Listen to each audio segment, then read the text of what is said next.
Welcome to Slayerfest 98. I'm your host, Scarlet Witch, aka Ian Carlos Crawford, and joining me today is my lovely vision.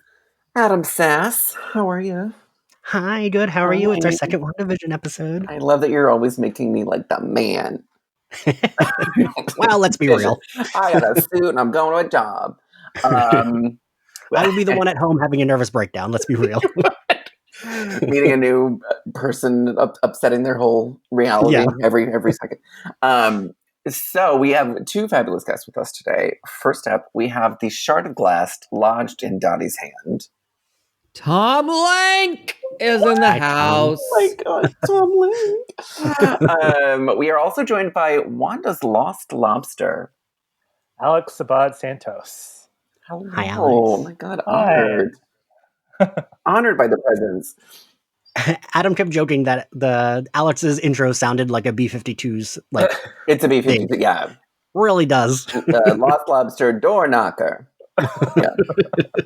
All B-52 songs are just like adjective noun.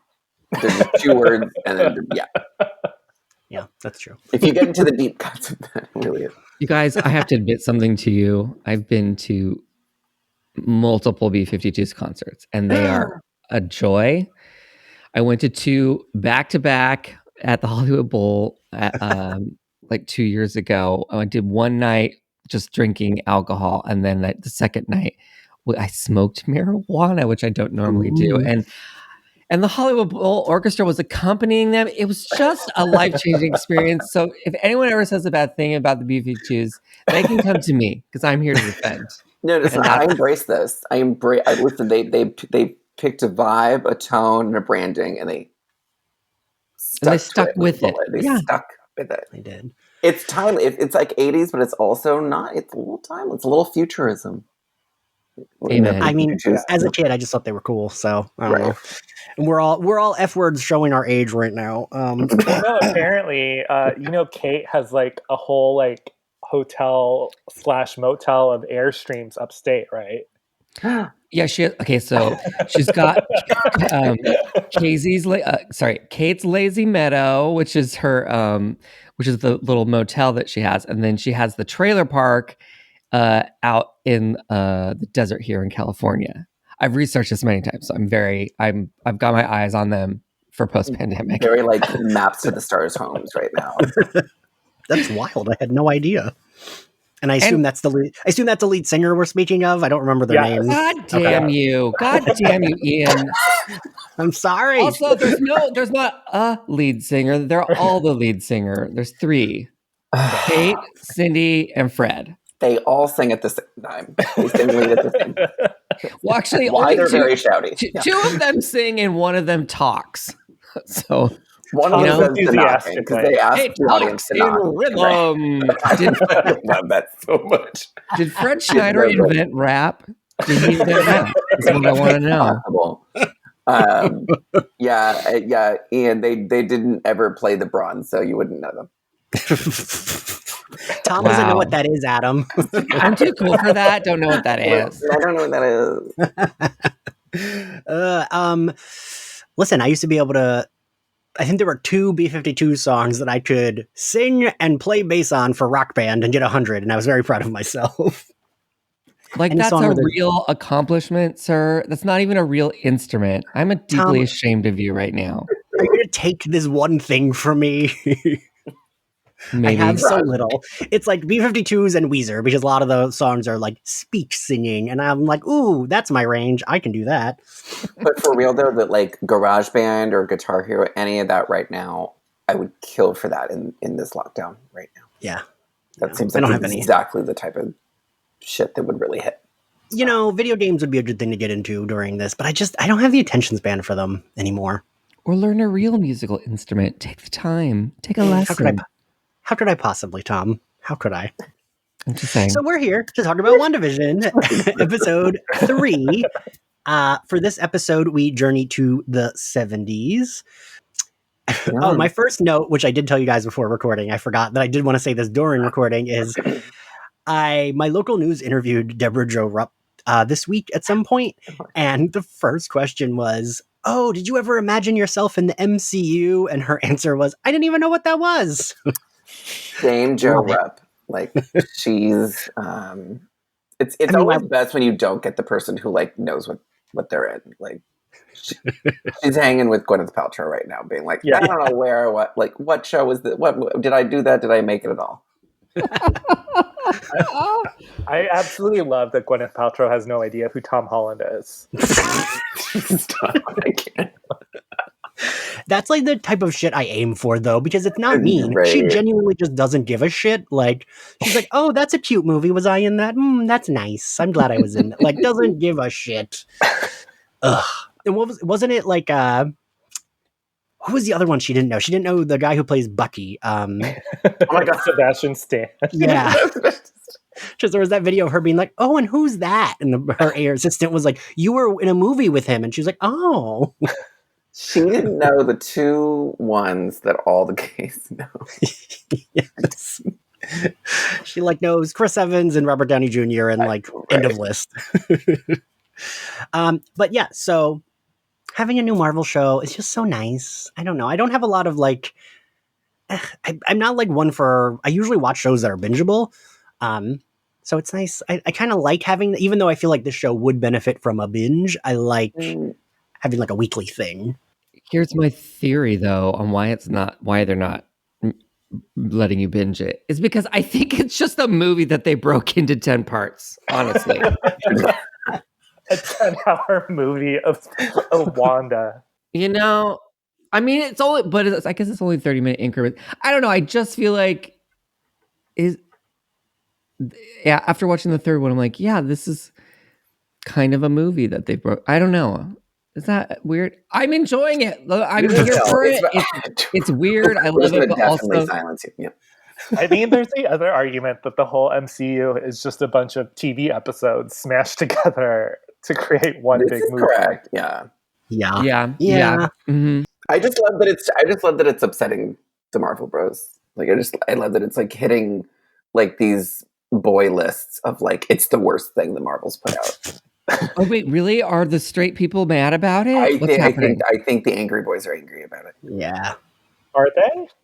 Because it's thoughtful and artistic, and like there's layers to it, and you get to like learn things and experience things and make up your mind about what it all means. Is that why? There's been no like space gun stuff. There's been no stamp of approval from the U.S. military stuff yet. Got it. Yeah. Adam, every time you say that, I'm like, oh, I want to defend that point, but he's right. Go ahead and defend it. I'll have you canceled before this episode even airs. But so it is nice having this TV show to look forward to. Just like Mandalorian, I watched week to week, but I felt like, wow, Baby Yoda is precious, and I want to Pedro Pascal. Wasn't like, oh, I need to see what happens next as much as I am with this. This is more like, oh, there's a mystery unraveling, so like you want to see what happens before Twitter spoils it for you, or just to like be in the know. And it's nice. I like that we have new credits. Like it's like the show like tonally is like kind of straight out of like the best era of like Lost and those kind of mystery shows from like the mid 2000s. Like it just feels like it's definitely doing the serialized really well. The inside out storytelling and everything, and this was probably my favorite of the credit sequences so far. Oh, really? Oh yeah, I love this one the best. Oh. See, I think the first episode actually were my favorite credits. I liked the like dreamy feel of the song, even though I know it was the tone of the era. Is still for me that fits the like weirdness of the show, where it's like, do you know what's going on? I just think that this early 70s vibe is a harder vibe to nail, and they nailed it. They really did. Yeah. It's a little easier to do like 50s.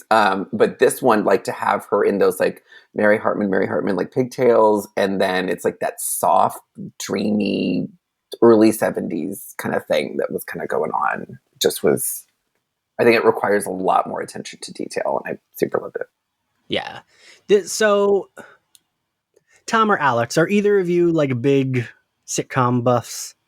Well, look, I mean, all the shows that they're, because I think I'm the oldest one here, all the shows that they are referencing even from the beginning are all the ones that were on when I was sick home from school. So like the Bewitched references were not lost on me.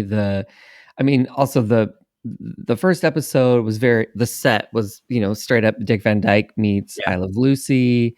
And then this one here is really like episode 3 is like, oh yeah, like this was 5th grade, sick home from school, Brady Bunch perfection, because I also didn't understand that the Brady Bunch wasn't happening at the time in which I was living. So I was always like, why can't I dress like that? So I don't know. I do that the interior, the set piece that we're dealing with in this episode really got me going. Like it was just hit the right places for me. I mean, it's such a Brady Bunch. It's almost an exact duplicate of the Brady Bunch house. It was like a mirror. It was like the stairs were flipped the other way. But like the stonework on the wall, and like they really make houses like that. I mean, it's very treacherous building. It's like this stair with no railing because like, it's just beautiful. Well, also it made me think so much of that the Brady Bunch house was like mid-century modern. It had been like had a house been built 20 years before the 70s. Like that's what I don't know. It's so interesting because it's the 70s, but it's also the 2 previous decades that we've just seen as far as the architecture of that house goes. Yeah.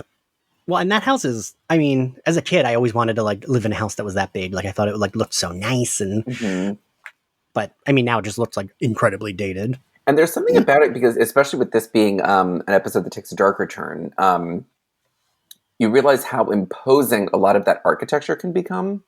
Yeah. With, like in Brady Bunch, you don't really have a dark tone over, so like you weren't seeing that. But seeing where this episode does go, and we'll get to this towards, when we get to that part in the story, like it just was like all of that stone, and it's a darker tone in the house, like it's darker colors. There's this strange sort of stained glass color window. Everything's high up. You can sort of see that there's like all this height, and it's a little like the architecture is very domineering. Also, it's like in Brady Bunch, you're used to like 8 people running around in any one scene. Oh my god, yes. And it's just Wanda like by herself in this house. Wait, I love that you guys are saying it's like evil and domineering, and I'm like, the set is soothing me and taking me to a happy place of my childhood. It is soothing. No, I was set very much at ease, but there is something also like when like the tone gets darker, when it is like Wanda like menacing this good friend of hers. Like it just gets very like, oh gosh, I don't know. Suddenly I was just noticing like the high brick walls and everything. Yeah, no, I would agree with that. So we open on the Dr. Nielsen, which like Nielsen ratings, is examining Wanda. He says, I forget how many months pregnant he says she is, but this episode picks up. I mean, I would assume like literally maybe an hour has passed between the previous episode and this one, because to them, she just found out she was pregnant. And the doctor says he's going to Bermuda. We immediately are like, well, that can't be good because we've seen her pregnancy progress so fast. And we get one of our first like creepy scenes where Vision turns and he sees his neighbor / coworker Herb is like, when he first walked out, he's like trimming the bushes, and then when he turns after the doctor's left, he's now trimming the like concrete slab. And I thought it was such a good, because he's like, oh, you're kind of in the concrete slab, and he's like, I guess I am, and he's just like still sawing not away, breaking eye contact and like not stopping. Like it was just, Lynch was so unnerving. It was great. Yeah, I mean, Adam, we talked about this a lot, but like, right, it's very Twin Peaks, David Lynch. It's very like someone is doing a weird thing, is made aware that they're doing a weird thing, and continues it, and that makes it all the more like, oh god, something's happening. And then Vision comes in and sees Wanda is even more pregnant. She knocks over a bowl of fruit. I think Elizabeth Olsen, this is my like note here, but like, I think the 70s outfit really works for her. I think she looks great. I love the boots, the whole outfit. I think she looks great. So Wanda and Vision then put their use their powers, or WandaVision just, or like putting up the baby's room, and she's using her powers to organize it. We see the little, what the fuck is that called? The little play thingy. Oh, the playpen. The thing that turns into butterflies. Oh, the mobile. The mobile. The mobile. Yes. And Alex, do you think that was a reference to House of M?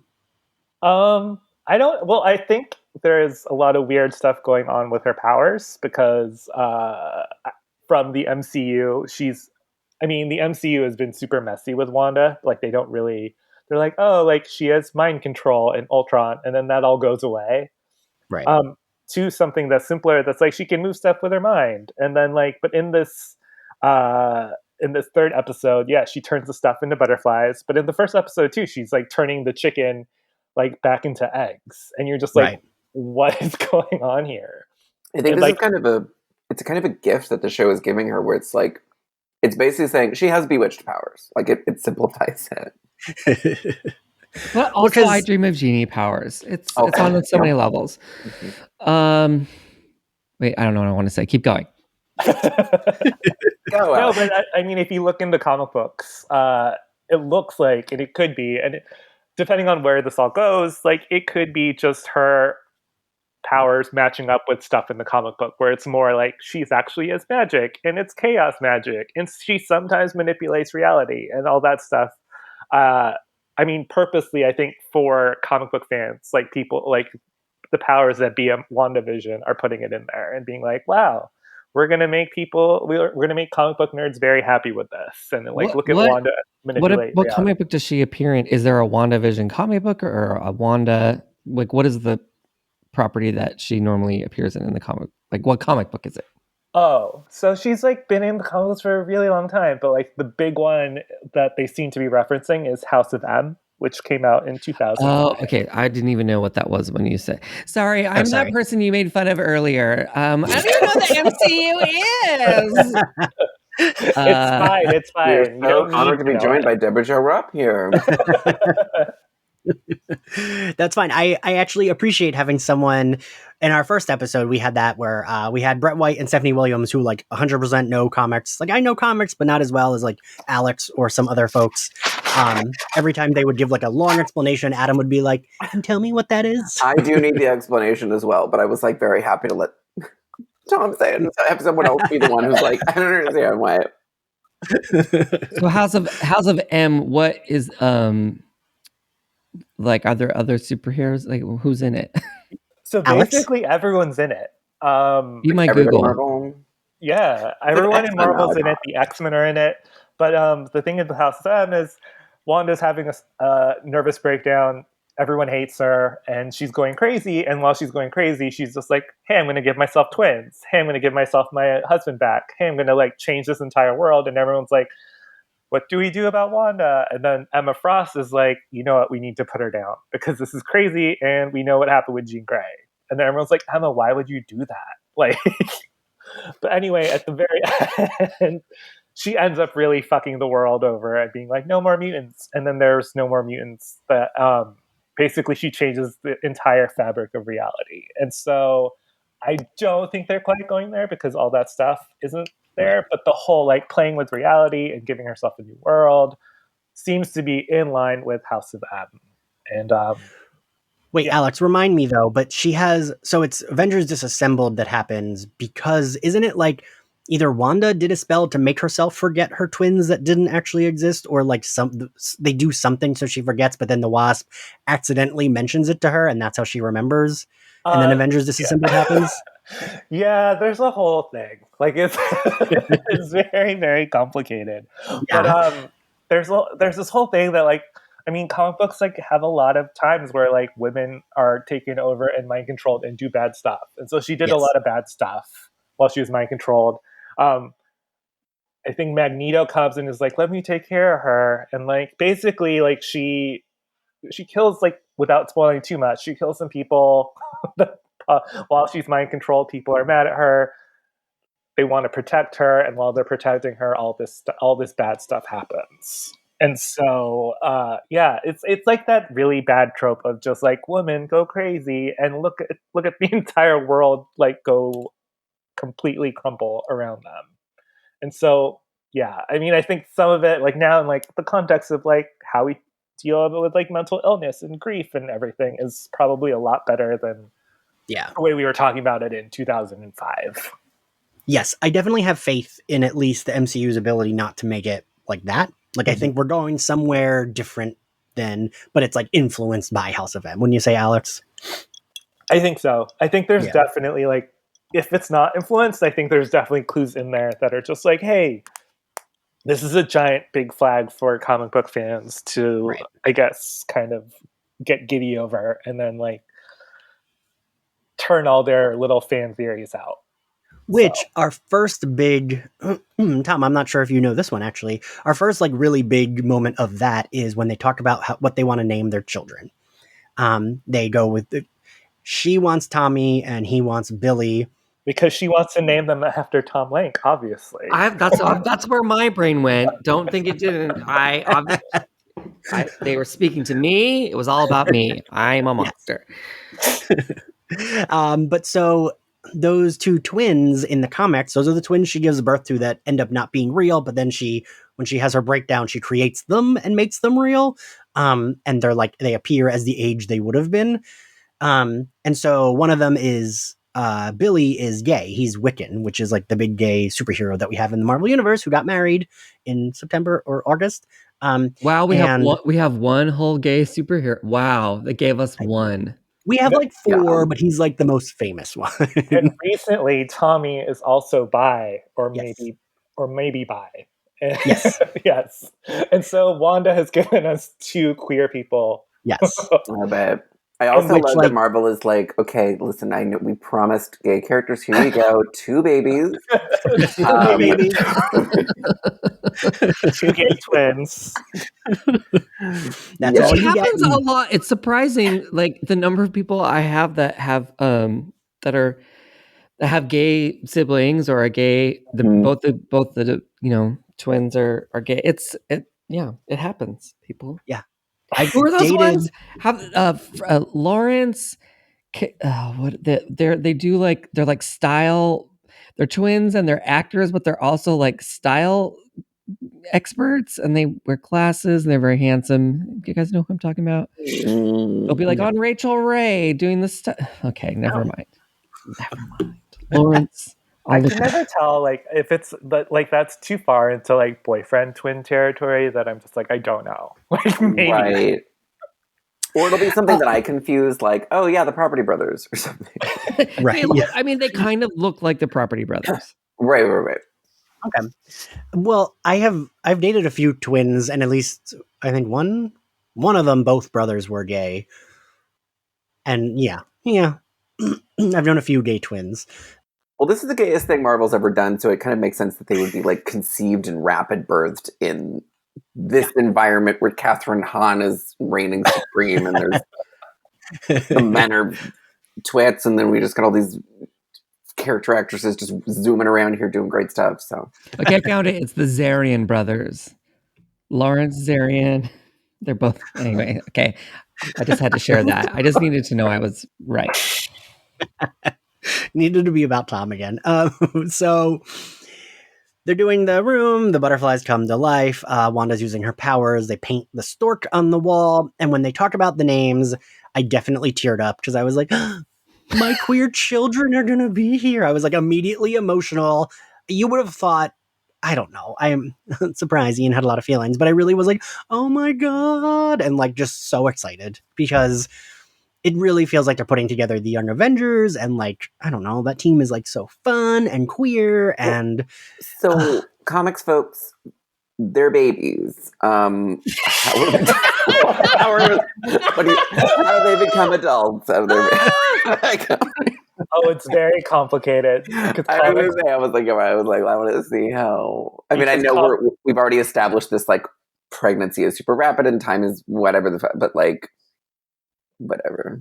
Does that also mean that they die quickly because they age so fast? Like if they're born at this rate, then that means they'll be like dead the next week. Is this like a Benjamin Button thing? Like they quickly deteriorate? They're like, you get the gay characters for one episode and then they're all dead. They're babies and then the babies die. God. Alex, do you want to take that question? Sure. No, like there's a whole complicated thing because like, you know, when they're created in the reality that Wanda created, they're not really real, but like by way of some kind of weird like reincarnation / supervillain fighting, like they become real in the real world, born to different parents, but they find out like eventually that like Wanda is their mom. So wow. Okay, so this is the risk of involving magic and storytelling, is that anything can happen and then there's no rules and then you're like, well, then what are the stakes? If anything can happen. Okay, sorry. It's Survivor. So you just want episode 4 where they're just like in Puerto Vallarta and they're like on steroids and they're like having a great time. They got the first dose of the vaccine and they are ready to go.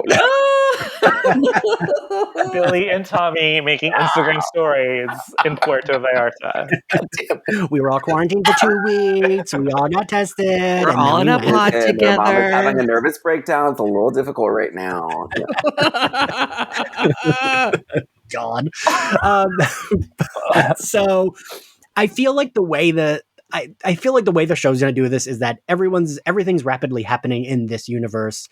So they're just going to like, I feel like by next episode, it'll be like, there'll be toddlers at the end and then there'll be teens. And then maybe they won't do the like, oh, they didn't exist and then they existed later, because that would take we're not going to wait 20 years to get these fucking... You know, like the show's been doing this, right? Like Charmed did this where they were like time traveling hunks coming from the future, whatever the fuck. Like, so they'll come up with some old reason, or they won't, or they're not super. They're just gonna be like, yeah. So. Okay, now this makes me understand where they're going to go. This is going to be like, they're going to use the sitcom trope of like Ashley Johnson on Growing Pains, where it was she was a baby, end of season, whatever. The next season, she's a 5-year-old. Like, because sitcoms just do that unexplainably because they don't want to deal with the baby anymore. Right. Or like the daughter in Family Matters who goes upstairs to do her homework and never comes back. Never comes down again. What happened to her? She went into another dimension. Yeah.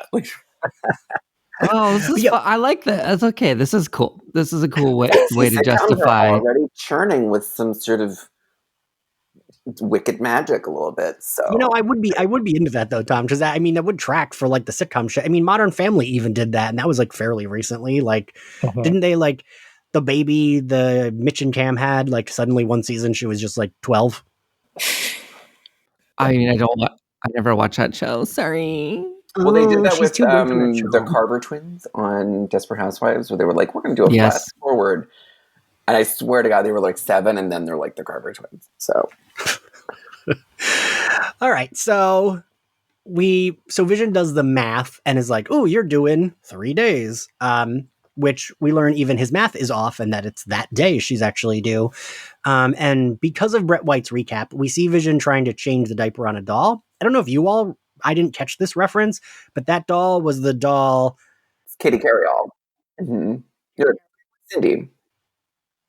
Was it Cindy? Sorry, yeah. Cindy, yeah. I didn't even realize that till I read his recap. But yeah, it's like the exact same doll, exact dress. I knew it looked familiar, but I watch the Brady Bunch movie every year. Oh, is a doll in the movie? Doll is in the movie, yeah. But so we see him changing a diaper. Her fake contractions start to like go wacky. We learn that they are affecting her powers, which like they definitely play for sitcom gags. But like realistically, I'm like, ooh, but if her powers were going wacky, I feel like that would be very dangerous to anyone like remotely close to her. Like they could like all die. But so the power starts like blinking, and I love that they do like sitcom-y wacky superhero poses when they think they're being attacked. They're like sticking their arms out, and it's like very silly. Is there like sitcom Avengers poses? We cut to Dottie, Emma Caulfield, about to ask about if her earrings make her look fat, and then the power goes out, which is our way of knowing the whole town's power has gone out because of this, even though the power goes back on in their house. But that feels like very true to sitcom-y stuff. Like, oh, the power's out, but it looks fine. Yeah. That man's mustache is real, by the way, because I had a Zoom callback for a commercial a couple weeks ago, and he was in my callback, and I hadn't seen these shows yet, but I was just like, oh God, the mustaches, this mustache is here because you can't compete. Like, they always hire a mustache because guess what? Fucking straight bro commercial directors look like. They look like that man with that mustache. So the mustache always gets the job. Don't get me started. Anyway. No, I want to get started on this. I want to hear 10 more minutes. Wait, what? I want to hear a whole rant on this. Oh, I can. No, you don't want to hear my rant because I will keep going. I will go so far in on it. But what was I saying about the mustache? Anyway, it's a real mustache. That man is walking around with that mustache that really needs to be trimmed, in my opinion. Oh, straight men are the worst. Okay, sorry. That's just. I'll stop now. Yeah, this episode is weirdly more of a bottle episode than the others because they don't leave the house or the front lawn, and like this cut to these two characters is kind of the only time we leave their property. Mm-hmm. But like that probably was intentional, right? Because that's how a lot of those shows were back then. Well, also I noticed that in the previous episodes when they went outside, they filmed on an actual outdoor street, and then which I think they did on some of those black and white sitcoms. And then when we go outside in this one, it's very clearly on a stage with a bad backdrop. But I think that's because Brady Bunch, whenever they would go outside, was definitely on a stage. So that was just interesting that they made that choice because they could have gone outside, made it look better, but they really went with the sort of purposeful fake choice. Tom, do you think they film like everywhere? Do you think like they have different locations for since it's like such different sets? You think it's like a different location every episode? I mean, the first two episodes, they were definitely it's the back lot street over at CBS Radford, which is where Wisteria Lane was. Like all those. Wait, no, Wisteria Lane was. Oh, I can't tell if they're it might be maybe it's the Warner Brothers.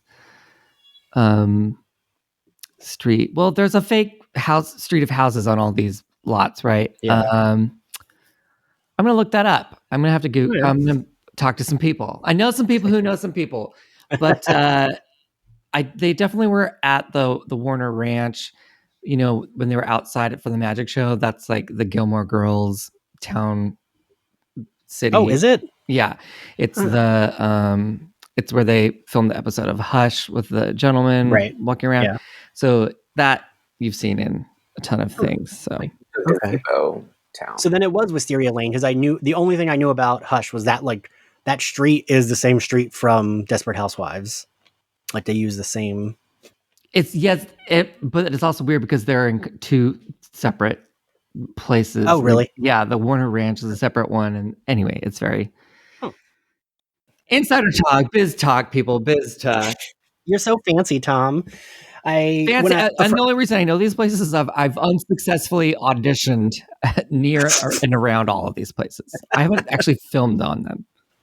I was going to say when I one of the times when I went to LA when Community was still on, a friend was like a featured extra on it. He was like, "Oh, why don't you like come to set with me?" And yeah, I remember like walking around and they're like, "Oh, we call that Murder Alley because that's where CSI and Law and Order always film their murder scenes down that alley." And it was like a lot of that where like around the set was like fake town stuff, but Community was mostly like one big set that they filmed on. But that was my only addition to that. So So you're fancy too, is what you're saying. Yeah, you're Hollywood adjacent. From time to time. Only because of my friend Tom Lenk. Gross. But so, God, what happens, Alex? Where are we? Where are we? Geraldine comes over. Are we there yet? Or did we skip some stuff? No, because her contractions get worse, so Vision goes to get the doctor. Alex, I felt like we hadn't addressed his super speed before, and we just suddenly were addressing it in this episode. Did we see that in the movies at all? I think we get the idea that he's pretty like he can zap through things, right? And it's just like he is like the prime. He's like the utility knife of the Avengers. Right. I remember seeing him flying, but I don't remember this like rapid leg guy. Yeah. Which wait, I actually skipped over a part. We got to talk about. So before he leaves, he tells her he thinks something's wrong. This was like a really important thing. Yeah. And we do that weird editing where I thought that my internet just skipped out, and I was like, oh, let me rewind that. My internet messed up, and then it wasn't. It was just like they did the editing that felt kind of true to that era of like there's just like a weird blip, and then suddenly he's back to being like, we're going to weather this together, rather than saying he thinks there's something wrong. Which led me to now I'm like, ooh, I feel like I wonder if Vision, like she somehow, if he's not real as well, but she created him so well that he's aware of things, but she keeps erasing the awareness. I don't know. What did you guys all think of that like bit? Tom? I was confused by it. I'm like, what is this reality that we're in? Are they redoing it? Like you said, was it just a blip? I didn't think about it as far as the reference of shows from the era. I don't know. It does seem to be like creating this environment where, especially after this episode, it seems like Wanda is doing this. She is in control of this, and anytime there's like an interruption, she very intensely like fixes it. It's a little like you're going off script. Every time someone like says like there's something that's not correct about that or whatever, like that seems to be where the edit happens. And it's so I'm going to be mad if she's the only real person in this dream world that she's created, because then it's just all a dream, and I'm like, what's the point? So you're saying he's not real? He's part of her hallucination that we're in, or her dream Tom, bubble. Have you watched all the Marvel movies? Yes, and that's no. I mean, I watched all the Avengers ones. Is that what I was supposed to watch? Because he died. Is he dead? Yeah, but is this a prequel? Where in time are we? I don't know. That's true. Did she die? No, she didn't die. I mean, that is fair. Adam actually said that in the first episode, that he thinks it could be something between the movies. I think it could be where it's possible. It's although it's looking less and less likely now that she's like having consciousness and like flinging people out of this reality. Right. But I thought it could be something where this is where she went between the snap and the Endgame fight, where she was called back. And it's like purposely murky, because like whenever I write about this, my notes are always like, what do you mean? And I'm like, obviously it's a show within a show that's taking place in real time, and there's a reality. And I'm like, and they're like, yeah, you cannot put this on page. We can't publish this because I have no idea what you're saying. I don't know what you're writing. And I'm like, okay. And then it like goes into this very detailed. So in the sitcom that is this show about this show that is very much about this bigger show and this bigger mystery, and it's just like, and I feel like I'm a crazy person a little bit. But yeah, no, like I think what you see is like it's centered, like as much as this is like about Wanda and Vision, it's centered on her, and like her, it's very much it's her show, her internal like narratives, and like I feel like it's very much it's Wanda's show. And so I think everything that you see, everything that she does, it's just like you said, is like going off script. Like when people go off script, she fixes it. Like when she sees the beekeeper or the beekeeper-ish guy in episode 2, like she rewinds it. She winds him out of it. All like the commercials have to deal with like stuff that happened to her. And so it's very much it just centered, like I feel like when he says something is wrong, and it kind of centers everything on what she knows and how much she knows and what she's feeling. Question. Is she, I'm trying to remember, are they Russian? Where was she born? She didn't live in America, her character, right? Sokovian. Where? It's a made-up place. It's not Russia, but it's Russia. Yeah. Okay.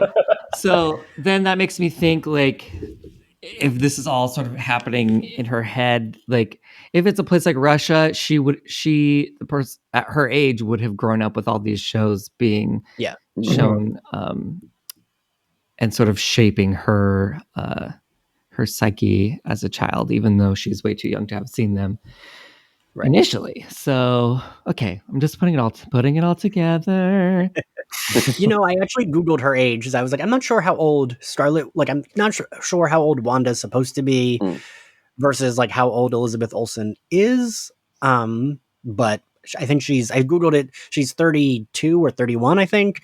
So I'm assuming Wanda's between 25 and 30, right? That's what one would assume.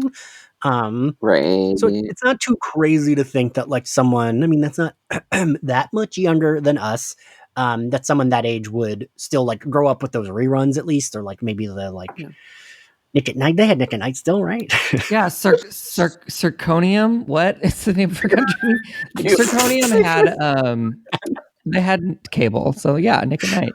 Yeah, we don't know what kind of original content was coming out of Sokovia at the moment. Also, like, she could be a hipster. She loves the deep cut. Like, that's she true. Could actively be, she could love a vinyl player moment. Yeah.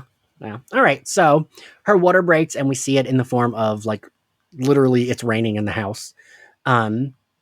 Vision. That's when Vision leaves to go get the doctor. My notes say, "Boy, everything is happening so fast." We cut to a commercial. Tom, do you want to describe the commercial? I have. Why am I not remembering it? Well, I don't. It's a gotcha question, Ian. Is this the one where she's confused? No, I can't remember. What it was. Alex. It's the Alex, right? Or it's the soak, right? Yeah, Hydra soak. It's like the flustered mom, and it's like, oh, soak in here, but then it ends up being like Hydra. Which is the evil organization that we've seen in a lot of the movies. Why would you think I know that? Why would you even think that I know that? Why would you think Deborah Jo Rupp would know that? Deborah Jo Rupp, why don't you explain? Why would you think I know that? I'm just a mom on TV. Look, I was on the 70s show, so I'm stuck in the 70s. I just wanted to hear you fumble through describing the commercial, honestly. You're a jerk. It was a gotcha. I knew it. But to be fair, you don't even need the Hydra. It's just the commercial. It's like a flustered mom, and it's like very 70s, and it's like, oh, soak in these bubbles. But then they say it's Hydra soap. I want to know why it's the same two actors in all in the running commercial gag. I did read a theory that someone thinks that could be like her parents. So those will be like, that's what her parents look like or something, which would make sense, but I don't know that. So they're all, everybody's like a dream fragment. Right, yeah. I feel like it's possible that you've got several key players other than Wanda who are real, and then everybody else is a construct.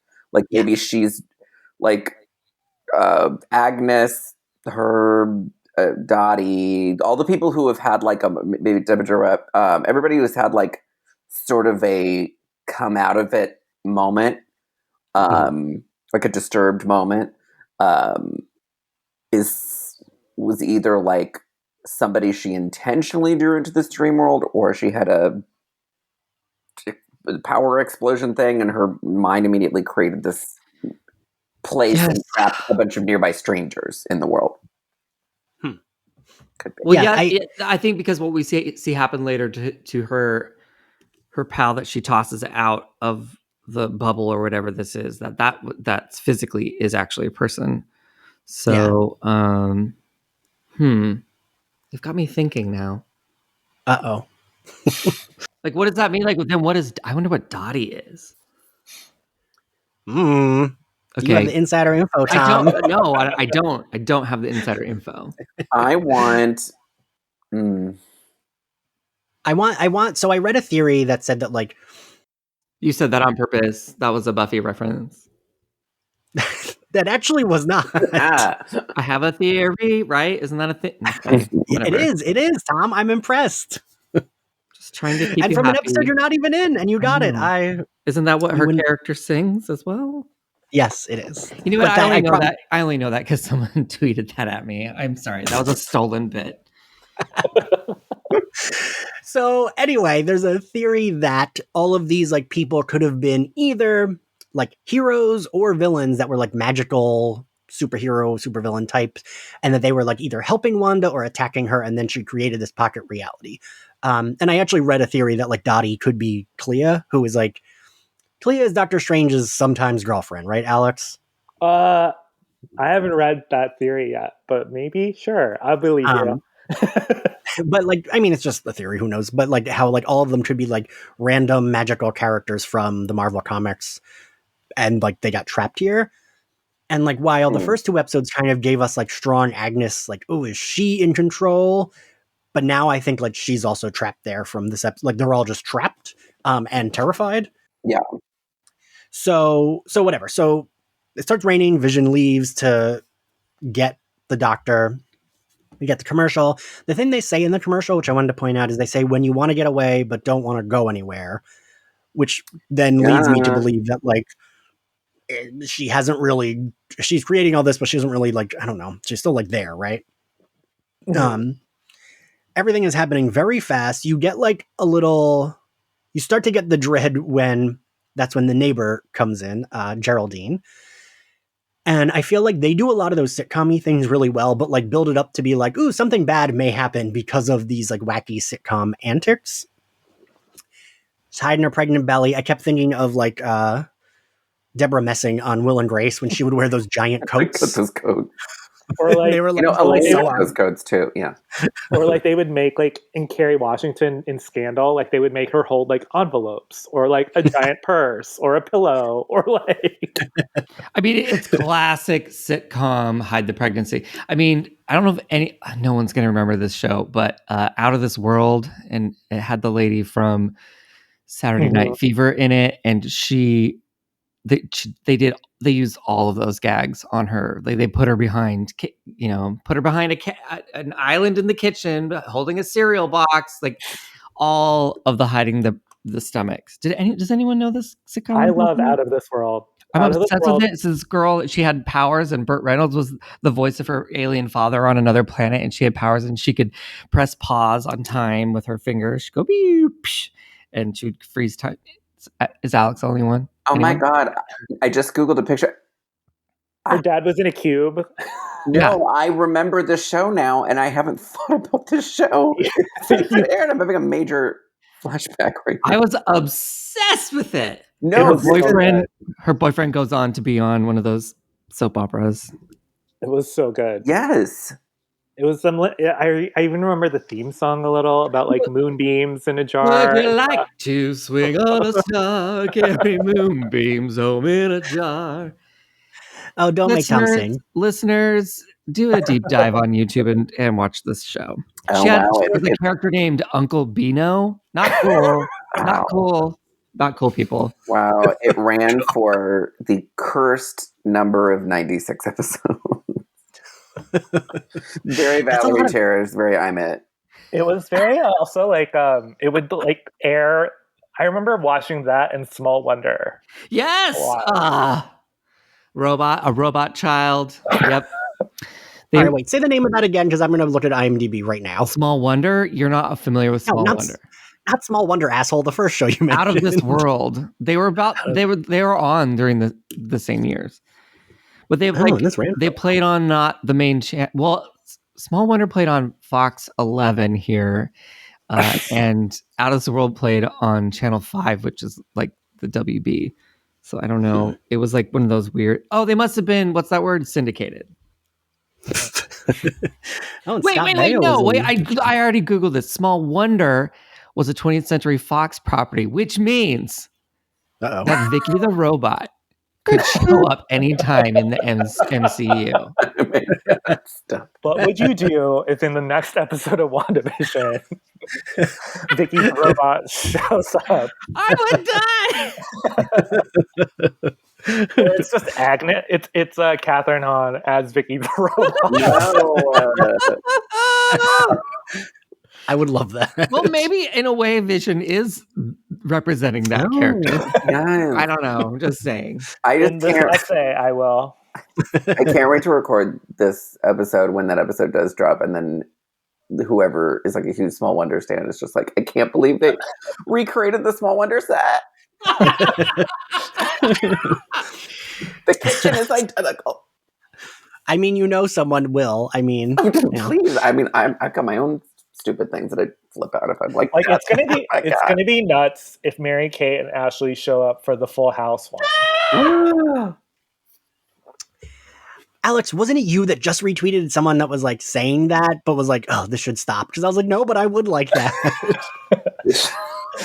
I saw someone being like, "Oh, these like gays need to relax," and I'm like, "No, but that would be funny and that would be cool." People would die. We would die. We would all die.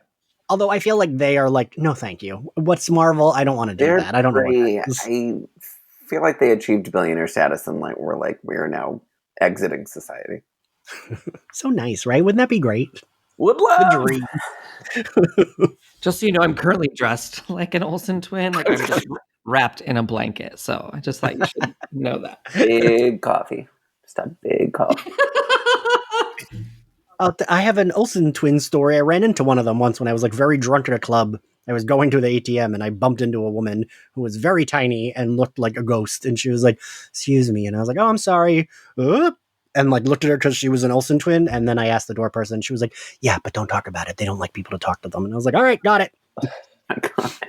And they sat in the corner of the club and no one let them near them. The like bodyguard, her and her crew sat in the corner and no one let anyone near any of that corner.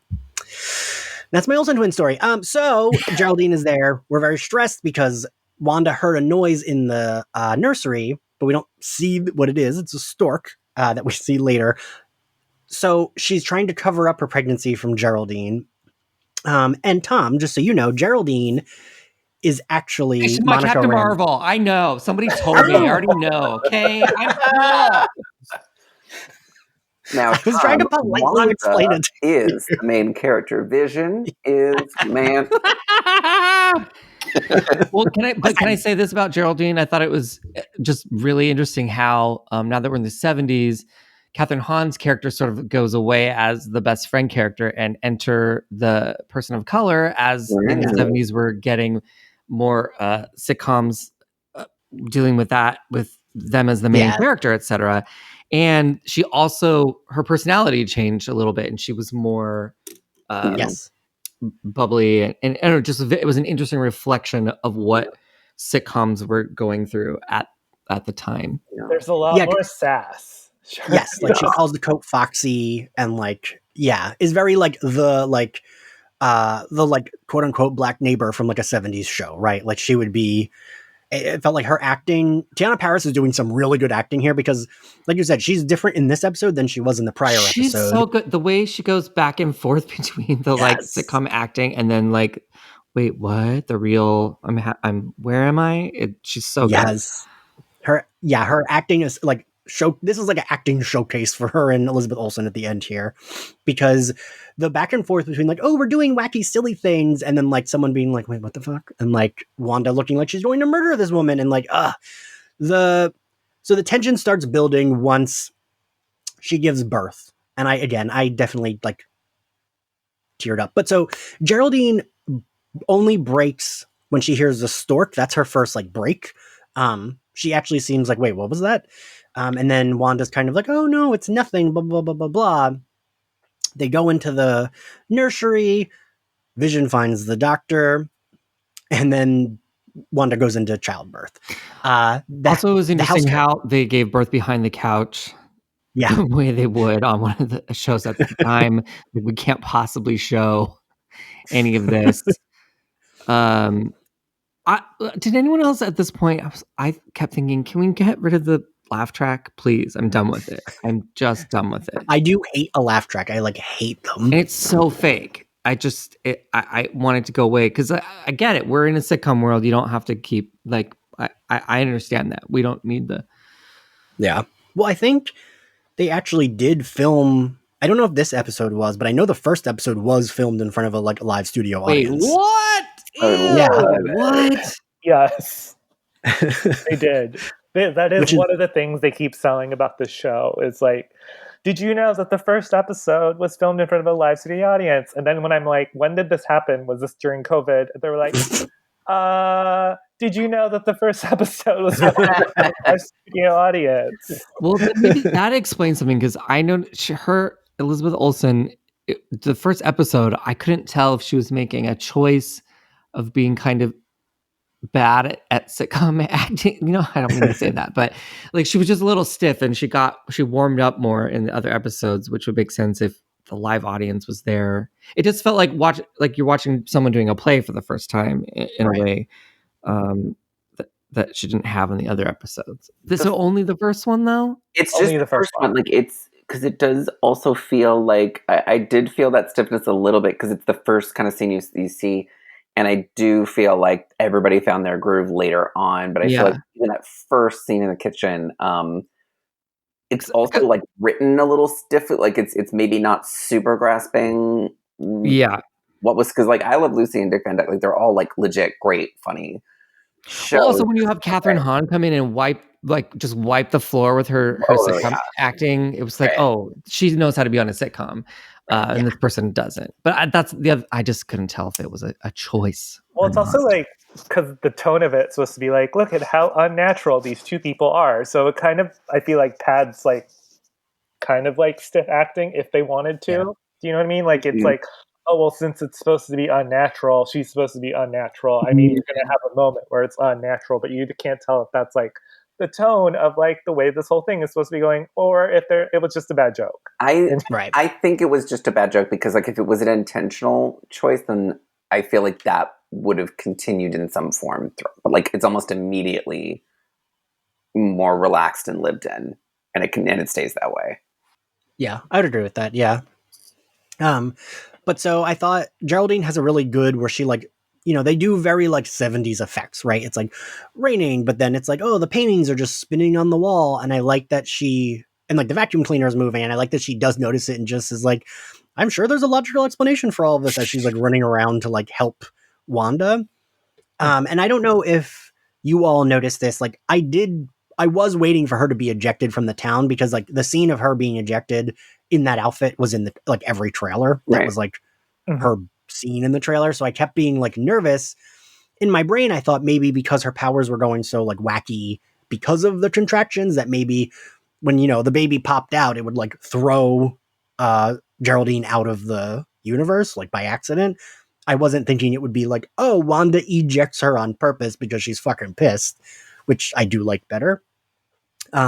Geraldine picks it up. Geraldine helps her give birth. The doctor arrives. I did cry a little seeing baby Billy and Tommy. Oh my God. Listen, the gays arrived finally. I was just so happy. Oh my God. Their baby. And you've got to go to therapy. You've got to. It's like, listen, I saw the door hanging there and I gotta admit, shed a tear. What? I have a lot of feelings, Tom, so I know. If you could not judge me, I know. But like, here's the thing, like, Billy, who's known as Wiccan, is like, I would say maybe the like most like if you were gonna like say name a gay Marvel character, like it's probably will be the one they introduced first in a significant way and not just some due to grief group thing that they did. Right. But like when they actually do an actual character with some agency and some screen time, it will definitely be this character. So there had a gravity to it in that way as well. And I mean, Adam, you pointed this out in text when we were talking about it, that like for the queer characters to be born like in like the presence of like these two very powerful women is like perfect, right? And the right? Like isn't even there, like like so it's just like no, these two for the queer people to be born at the Brady Bunch house, that's what it's about. Okay, right. Come on, Brady Bunch house, yes. No, definitely. Even their birth was camp. Yeah, all that like sort of witchy queer energy was just it's a very well incubating. However it is you make a gay person. Yeah. However they do it.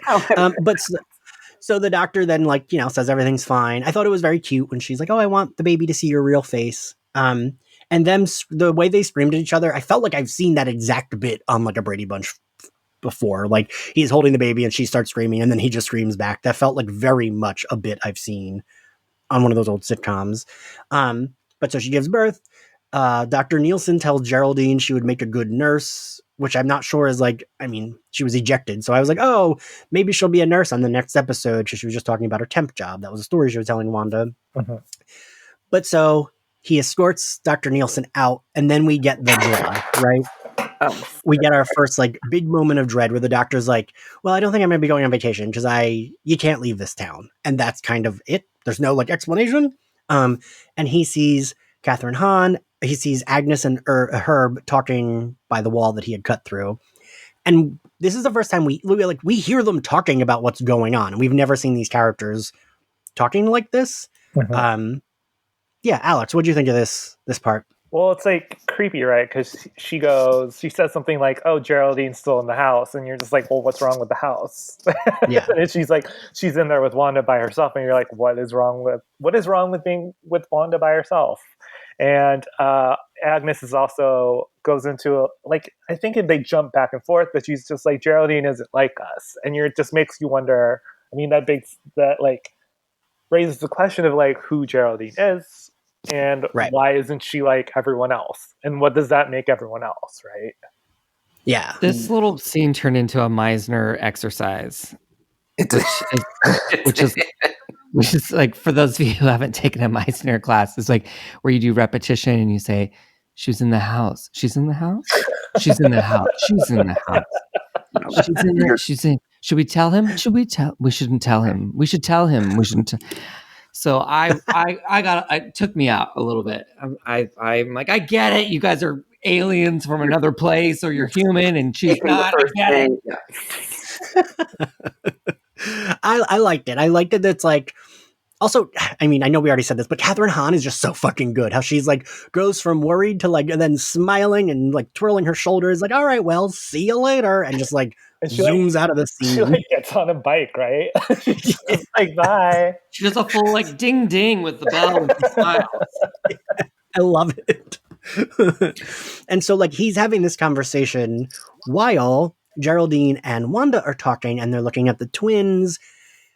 And this is where like all my theories go up in the air, because Wanda also is confused, right? Like this scene poises her as the villain, but she's also confused because she mentions her brother, and it seems like she's pulled out of it because Elizabeth Olsen also goes from the sitcom acting to like quote unquote real world acting, right? Mm-hmm. And the two of them are just so good in this scene. Ugh. This is sort of monumental because it really is like the first time that Wanda maybe herself pulls herself out of the moment. I feel like usually every other time it's like brought on by an interruption, and this one is just her. She can't remember any detail about her life before, and then she's suddenly talking about this brother she had. And I don't think she's ever mentioned the brother in any of since he died. I don't think he's been like brought up, right? That is the brother. Is the brother the one with the bad wig? Yeah. Aaron Taylor Johnson, who's very hot. Okay. I've watched these movies, but it's like, I don't know. I don't remember. When was the one that he was in come out? I don't remember it. It was a while ago. I haven't rewatched it. It was 2015. It was a while ago. Yeah. So I feel in some ways, like, give me more information. If you want to attract new viewers who haven't watched the movie, just give me some details about that does bring us to what Geraldine does, which is like that is kind of her line where she's like, it is what you need to know, which is like she had a brother, and then she up and just says he was killed by Ultron. For those at home who are not, it's a little for those at home. Which Wanda is not happy about. Wanda's immediately again, this is where it's like, I'm really hoping next episode gives us like a little bit more, because I'm like, ooh, so did Geraldine just slip, or did Geraldine also remember? Because she seems often like she's confused.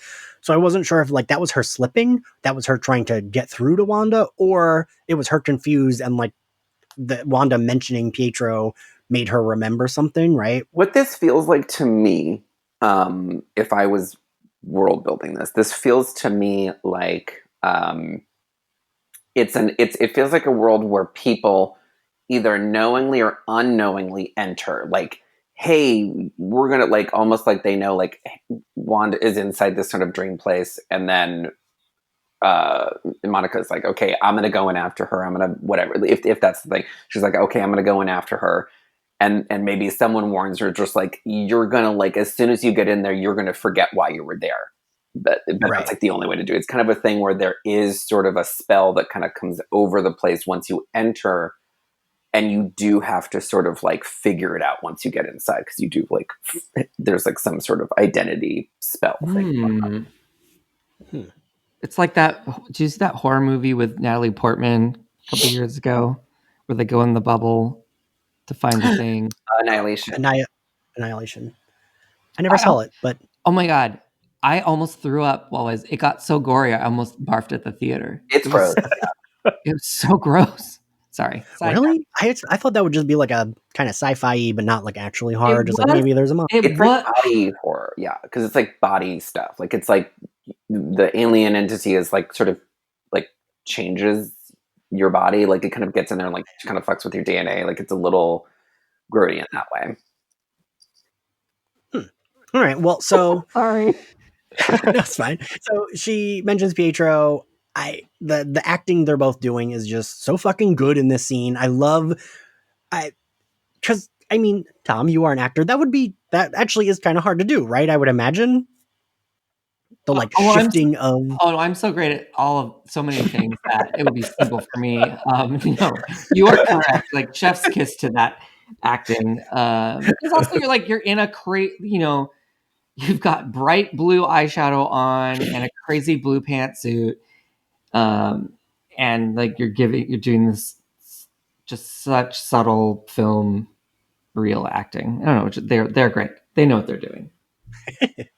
But so Wanda's immediately like, what the fuck did you say? Like Wanda's like pissed that she brought this up, even though Wanda herself brought it up first.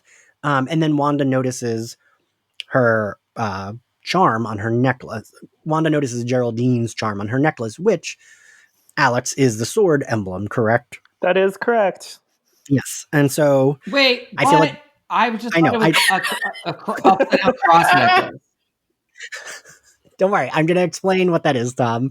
So sword is it's like an offshoot of shield in the comic books. Sword is like they handle. Okay, I am out. But that is their symbol. All these different organizations that they've already established, and they're like, but what if there were more organizations? I do feel like just keep it shield. Just make it shield again, but I guess they don't want to because like in the movie, shield technically doesn't exist, even though a TV show did for many years. But okay, so that kind of sets her off because I guess it's like she's remembering that she has seen this symbol. She saw it on the beekeeper dude. She's been seeing it around town. She saw it on the helicopter, on the toy helicopter. Wait, helicopter. Okay, I think they need to. See, this isn't fair for like I'm like, why are they zooming in on this necklace and holding on it for so long? You can't just like, here's a clue, but we're gonna concentrate on it. And those of you who don't know the other thing, it's gonna be completely lost, and then you'll just wonder why we're focusing on it. But I think they're gonna explain it though. I do think they're going to like, because one assumes that the group that gets her when she like is ejected, that is sword. That's what I'm assuming. Is that what you assumed, Alex?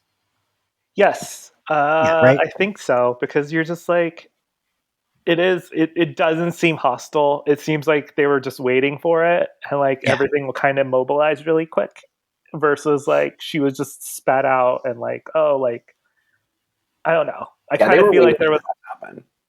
Yeah. So I feel like they've kind of set up shop there, whoever that was. And it kind of feels like it wasn't the super like ominous thing that happened. It was just like, oh, like, I mean, it was ominous, but not like, you didn't feel like the trucks and everyone that came in were just like, they were prepared for what was going to happen. Is sword? Yeah. Is it? What's that word when the letters stand? Yes. Acronym. It is acronym. What does it stand for? Ooh, that I don't know, Alex. Sentient world observation something. Sorry, let me Google this for you. Sisters without. Wait, I got it. Sentient reality world observation. Shut up. Sentient World Observation and Response Department. Okay. Crickets. But like, and the show does, if there is a thing that is a titch annoying for people who are not like mega comics people, it's a little Easter eggy. It's very Easter eggy. There's so much, there's so much stuff that's happening, and like, yes, it is a little like, well, how was I supposed to know? Like, and how was I supposed to enjoy it? Like, it's super enjoyable for people who know who Bova is from like last episode. Yeah. What's a Bova? Well, that's you can't just make a show like you're trying to make a show that's appealing towards middle America, everyone that doesn't happen to read the comic book. So it's frustrating. I mean, I feel like it works though. Like you don't need to know who Bova the midwife is, even though she's Bova the midwife. That's a real character. She's a cow. She's a cow person. She's a cow. She's a cow human. Wait, did you say Bova or bovine? Okay, I was like, Boba. Is this a Star Wars crossover? Okay. Wait, I'm going to text you a picture of Bova right now, Tom. This happened last episode when they were like, of course we were, because it was the episode where everybody was a comics person except me, and they were all like, oh my god, in the grocery store when we saw the package with Bova's face on it, I was like, I don't even know who this is.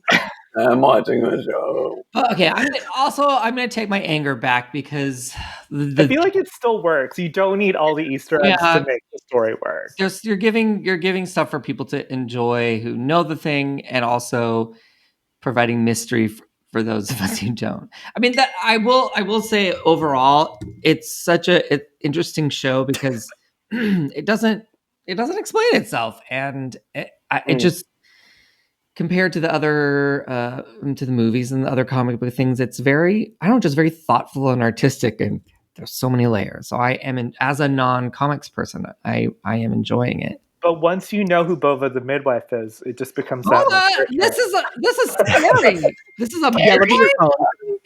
How is this a midwife? This is threatening. I would not want to deliver my child. She's a cow woman who was murdered by an evil Tony Stark in the comics. I want Elizabeth Olsen to get the script pages where it's like, here's the cow.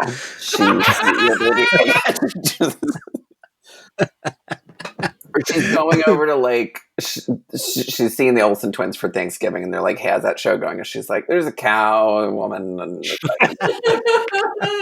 really hated working with the cow woman. But so, I mean, I kind of view it as Lost. So I know Adam and I are big Lost fans. Alex, Tom, I don't know if you guys watched Lost. I have never seen an episode. Same. All I know is I Googled like what the monster was, because I was like, what's the monster? Because the show barely knew. Yeah. And it was like a polar bear. It's that's a whole other conversation that'll take too long. For me, I have a hard time getting invested in shows that are, it's all a dream. Like, typically that's my thing. Like, if you can, because in dreams there's no logic and you can do anything, so what's the point? But that being said, if the show is a dream show, I guess I'm into it still. The smoke one is a cow.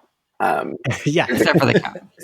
I mean, I will love it if we see the cow, but so I do think it's a little bit like Lost, Adam, like where you would see the Dharma symbol, you didn't know what it was, but like we kind of figured out what it was by the end, I think. Right, like you're like, okay, yeah, this symbol means something else, and obviously, like you have these important. I feel like because like my husband watched it, and he is as checked out on this sort of stuff as a person could be, and he really enjoyed it. So, okay, so he did. That does surprise me. The helicopter, I didn't notice a symbol on it because I thought, oh, we're supposed to notice it because it's in color. So I don't know. That was. Yeah, I feel like they're doing a good job of doing things like, okay, like, yeah, there's a clue on this. It's also like you can.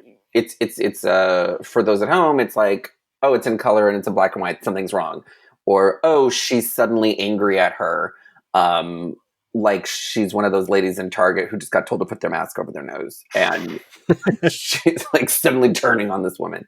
But she wanted to speak to Geraldine's manager.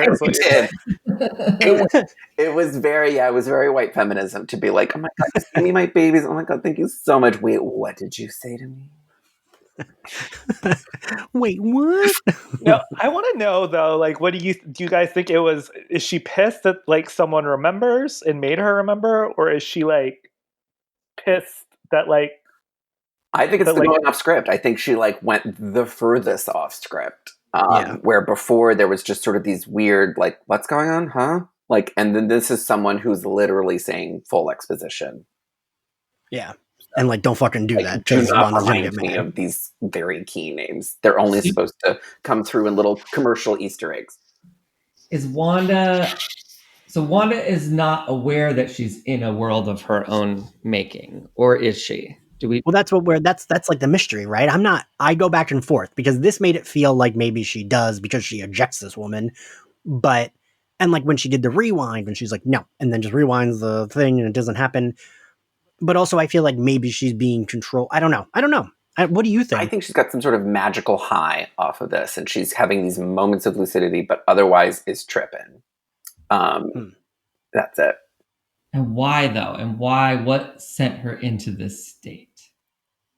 When people disassociate, why do they disassociate? Because of trauma. They're going through something bad is happening to them in the physical space, so they mentally go somewhere else.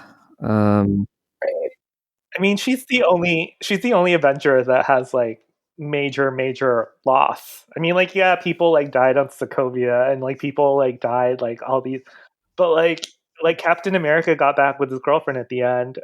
Tony Stark died, but he had his daughter and everything that's happening. Like, she lost her brother and like her boyfriend, and she lost Tony Stark and Natasha. Mm-hmm. it's just like, okay, well, eventually, like, I think that like on screen she's had like 15 minutes of screen time maybe, and all those like things, and she's never been, and it's always been like, hey, I'm kind of sad and pissed off, I'm gonna beat you up now. It's basically like her character in the last like 5 or 6 movies. Yeah, like she's the last time like chronologically we saw her was in Endgame, and she was like, we'd never seen her more like filled with rage and like, you know, on fire. And you know, and then like for like a shot at Tony's funeral, but we don't know like how badly she's just like, all right, now just go sit and cope, you know, like just, you know, there could be any sort of issue. We see Monica fly out of the sky, and Daydream Believer starts playing in the background after she lands, and it's so good, and God, I love the way they use music. It's so stellar. Like how they used Help Me Rhonda during the Dottie and Wanda scene in the previous episode. Ugh. I feel like this is the vibe that like Wonder Woman 84 was missing, like not using any like pop music of the time to really give it that energy. But. The Monkeys, okay, they use this. Okay, I was like, why? Yes, so I love that. They're using a song from a 70s sitcom essentially. So that's fun. How many episodes of this are there? 9 episodes. 60, 70, 80, 90. So sort of like it goes through television history up to modern day, I guess, almost, with that number of episodes. Are we going to get in the 80s? Are we going to get a sassy gay neighbor like Jim J. Bullock on what was that show? Do you guys know who Jim J. Bullock is? Yes. And like, you know, Three's Company, Jack wasn't gay, but he was playing gay. Too Close for Comfort. Right. That's the one with Jim J. Bullock. It was in San Francisco. I would love Wanda to have a sassy gay neighbor. And I'm offended that I haven't been asked to play it. Very rude. I mean, Catherine Hahn basically is the sassy gay neighbor. Yeah, she is the sassy gay neighbor. Favorite outfit, Alex? I mean, the Wanda outfit's great. I like Wanda in the raincoat. I think that's a great outfit. I also think Monica / Geraldine's outfit is really great, and the blue eyeshadow. Tom? Yeah, honestly, the only outfit I remembered was that blue jumpsuit and the blue eyeshadow matching. That's a star outfit. Adam? I called it up before, but like I think like the way they no, that was I would say probably Catherine Hahn's like kind of like other sort of 70s like kind of just pant with like, she looked like she was like Jamie Lee Curtis. She looked like she was like one of Jamie Lee Curtis's friends in Halloween. Like it was just sort of like sweater set, right? My favorite outfit was Wanda's 70s look. Love the knee-high boots. Do we think that what's his name is wearing? Is that his real hair or is that a wig? I feel like it's got to be a wig. Well, you know my theory, and I everything's a wig, I think. I think everything's wig. I think on a big budget thing, I don't think they take any chances. I think everything's wigs. Wait, Tom, do you think Emma's hair was a wig? 100%! Jesus Christ! Tom, would you believe everybody last episode was like, I don't know, it could be her, it could be her real hair. No, you could see the lace front on in the last episode. Emma, you could see her. Well, you know what? I'm sorry. I think it's because I looked at the close-up photo. You could see just a little bit of the edge of the wig. Also, that sort of stiffness and non-movement, which was accurate for the time. It's not. You can't do that with real hair. It's a fantastic wig. But wait, I can't remember. Was she wearing the same wig? Or was it a new one for the 70s? Let me see. I think her hair in this episode was longer, but also I'm sure they have the budget for a new wig every episode. I think the budget per episode was like $2.5 million. Really? I think that explains the end credits being 8 minutes long. Oh my God. Wasn't the budget like $225 million or something crazy? They put the Infinity War credits at the end of every episode. Because I'm like, wait, why is there still a quarter of the episode left? Nope, it's all just credits. I'm going to just get fast forward. It's just credits. And you keep thinking there's going to be some secret at the end or an Easter egg of sorts. Nope. I feel like it's very Marvel to like do it, but I feel like the reason they did it is because of just these streaming platforms. Like they want you to just autoplay. So at a certain point, like, yeah, they're going to need you to just quickly move on to the next step.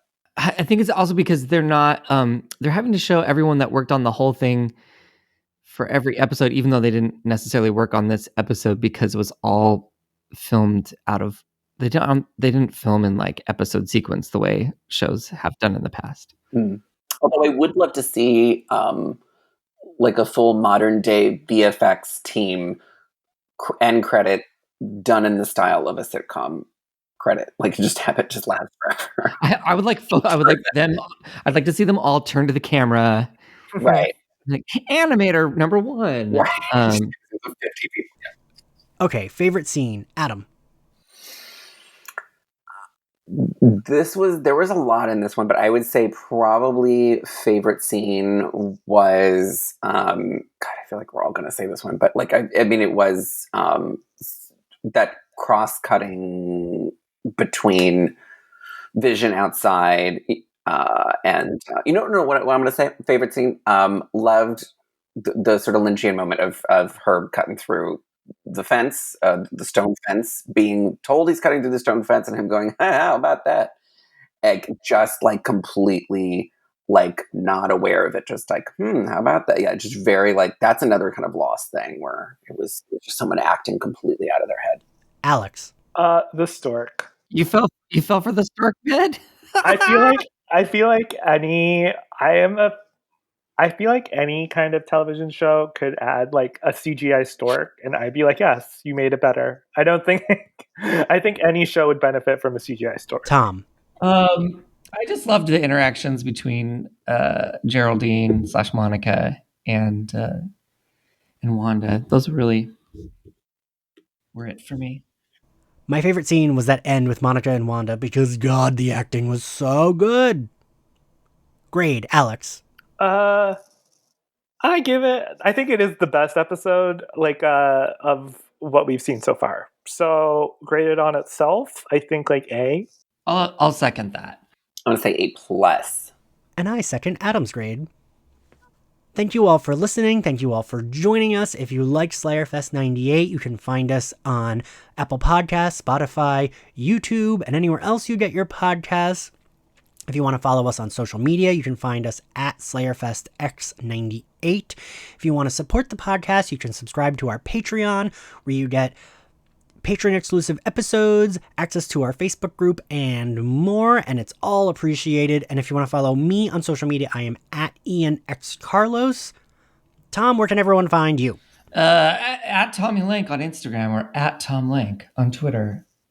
And check out my new podcast called Undressing Bridgerton with me and Felicia Day. Alex? I haven't built my OnlyFans yet, so you can find me at Vox.com or on Twitter, Alex_ABADS. Adam? Find me on Twitter at @TheAdamSass, on Instagram at @It'sAdamSass, and then you can visit AdamSassBooks.com to pick up a copy of my new young adult thriller, Surrender Your Sons, wherever you buy your books. Thank you all for joining us, and we'll see you next time. Bye. Bye. Bye.